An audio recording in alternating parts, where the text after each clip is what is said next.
I feel that at this point we should have a Monty Python, giant foot coming down, introducing now something completely different. Of course, it aligns beautifully with the rest of the work that our amazing colleagues at RISCS have been doing over the last year. But I'm a professor of classics. I come from the world of arts and humanities. I'm based at the University of Bristol, where I'm also a Turing Fellow.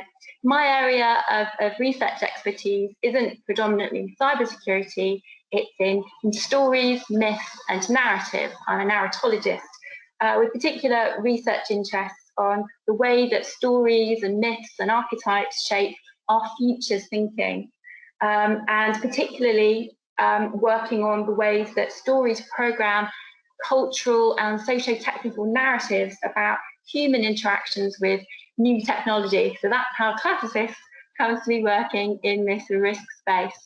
I'm going to turn my camera off now because hopefully you can focus on the slides. And can we have the next slide, please? So I'm the leader on the anticipation and prospection thing, which was a new area for research in 2021. And this was responding to an identified need that was highlighted in the STSG problem book last year under the rubric of managing uncertainty. And it's very much to Helen Ells and MCSC's credit that they were anticipating already this as an area of priority long before the word pandemic was circulating. So the STSG problem book was asking how we might reason more effectively about cyber risk in context with increasing levels of volatility, uncertainty, complexity, and ambiguity, and where these are the default, where those levels of volatility and uncertainty are part of business as usual. And of course, the pandemic has accelerated those issues.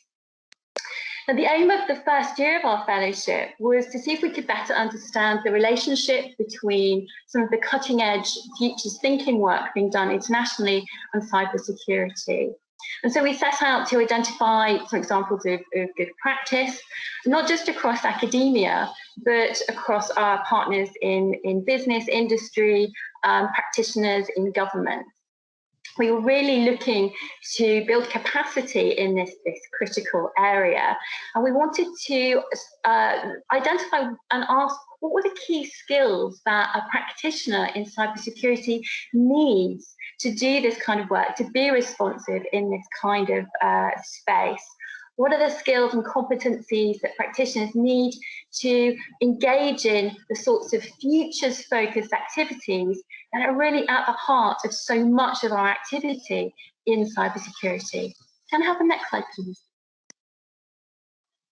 Now, inevitably, we saw community building as key to capacity building in this area. So we started by mapping the landscape of the socio-technical futures expertise that was already out there in the world of cybersecurity. We did that old-fashioned thing, going out and talking to people across the broader research ecosystem. And we focused particularly in talking to professionals, to practitioners, to government departments, and some practitioners and business industry partners. And we were really fortunate here to team up early with two outstanding strategic partners from business here. And I'm just going to name check Sean John at Microsoft and Ben Koppelman at Cybersmart, who have been stalwarts of this fellowship. They've been fantastic champions of this work. And this has really helped us ensure right from the start that we're asking the right sorts of research questions, and that we've been coming up with material and research findings that's going to be of practical benefit to the industry and business side of the community. This has been really important to us. We don't just want to go off on an academic futures frolic. Having said that, we've also been working in a fun way with academics from a diverse interdisciplinary spectrum. So some of them are already part of the RISCS family. Lizzie Coles-Kemp and her research has been an obvious dovetailing beautifully with the work that we've been doing. So we've been working a lot with Lizzie and others. We've been working with other experts in cybersecurity in academia. We've also been working with research specialists in anticipation and futures literacy. And we've been really keen, again, from the get-go, to bring in early career researchers and PhD students to make sure that we are working at both ends of the skills pipeline, if you like. And with all of our activities, we've been bringing this really diverse community together through workshops. We've run a book club, and we're really sort of trying to share expertise across the piece at all different levels. Now, when we started, we knew that there was some great work being done on anticipation and futures thinking across various other government departments.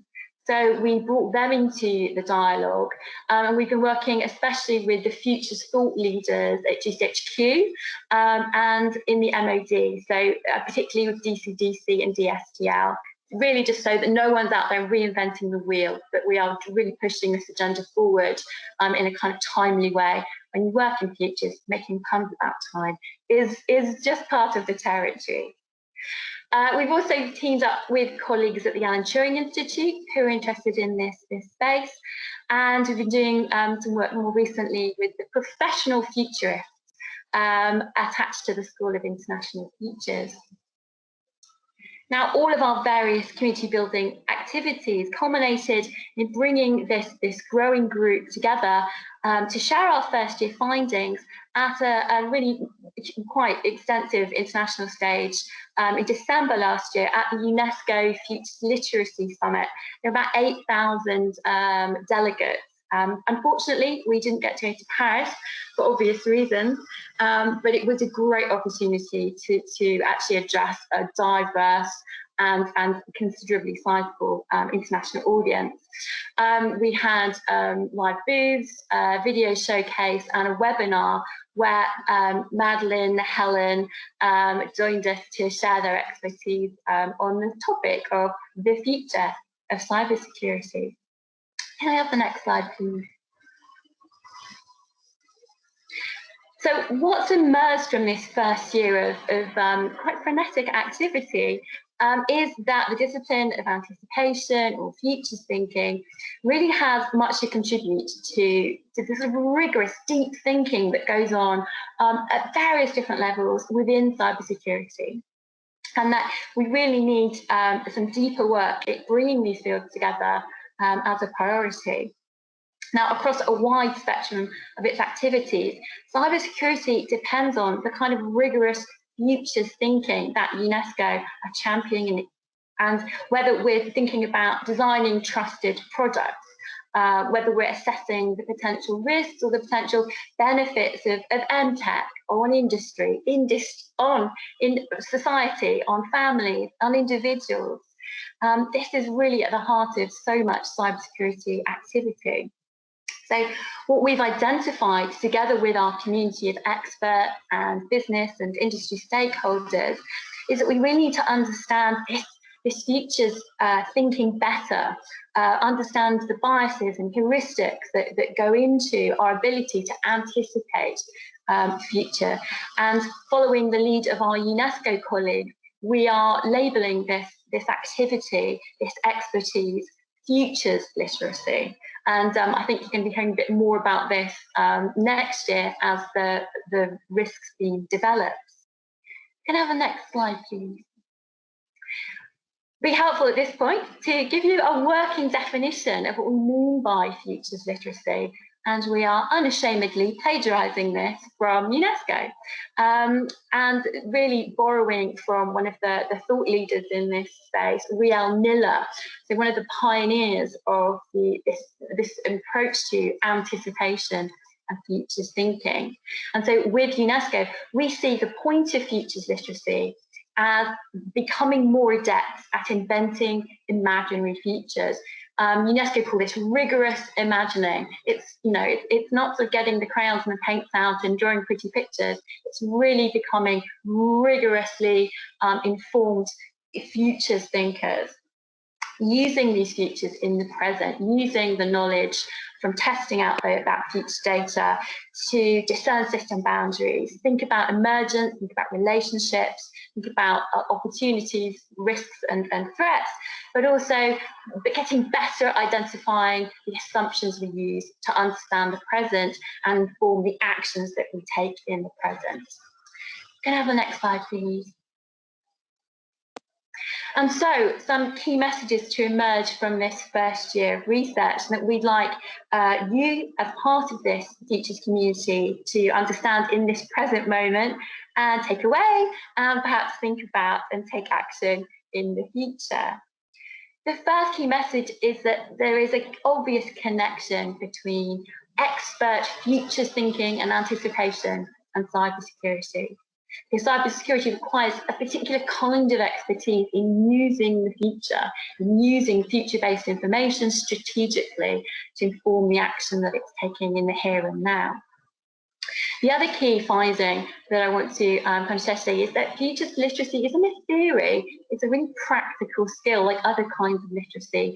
Some of you may remember when, computer literacy or digital literacy was the sort of thing you had to specifically push into a job spec or job profile. We think futures literacy is heading in that direction.